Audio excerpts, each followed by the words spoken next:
Баршаңызға сәлем, денсаулыққа пайдалы арнамызға қош келдіңіз. Бүгінгі тақырып өте маңызды болмақ. Әсіресе әйел адамдар үшін ол зеңді аурулардың ішіндегі молочница деп аталатын, немесе вульвагиналды кандидоз.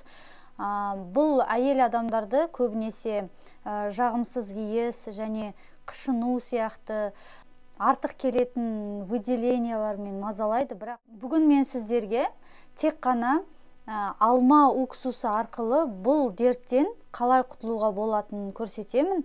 Басында рецептін, одан кейін қолдануын көрсететін боламын. Қадам-қадам бәрін нақты түсіндіремін, сондықтан видеоны өте мұқият қараңыздар.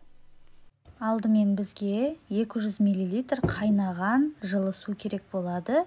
Оған бір ас қасық алма сіркесін қосамыз.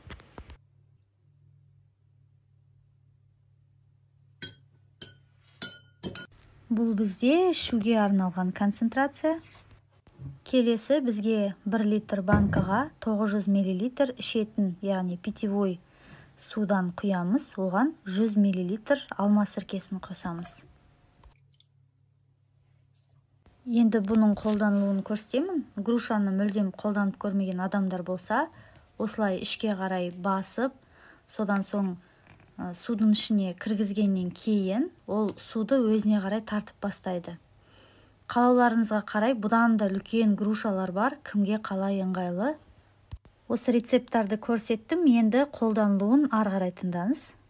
Енді жалпылама түсіндіретін болсақ, таңертең ұйқыдан оянғаннан кейін 640 мл суды қайнатамыз. Содан кейін оның үстіне ешқандай суық су құймай, өзінің жылығанын күтеміз.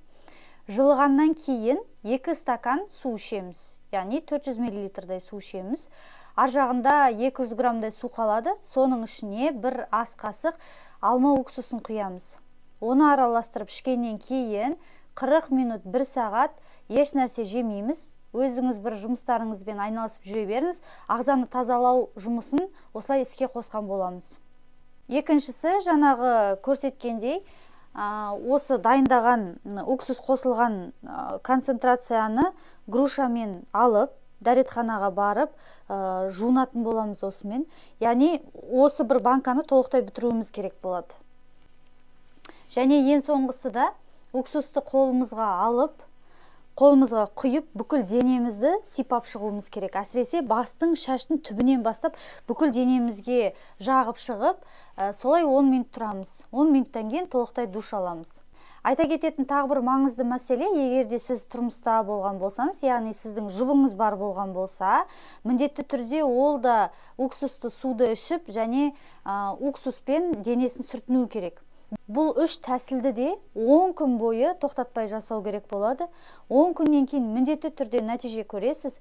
Және созылмалы түрде молочницамен ауыратын әйелдерге өте таптырмас бір тәсіл болып табылады. Өйткені өте қолжетімді және міндетті түрде жұмыс жасайтын тәсіл. Және де комментарийға нәтижелеріңізбен бөлісулеріңізді де өтінемін. Басқа адамдар көрсін, жұмыс жасайтынын білсін. Және осындай пайдалы қазақша каналдың дамуына үлес қосқыңыз келсе, міндетті түрде лайк басып, тіркеліп кетуді ұмытпаңыз. Келесі пайдалы видеода кездескенше қош сау болыңыздар.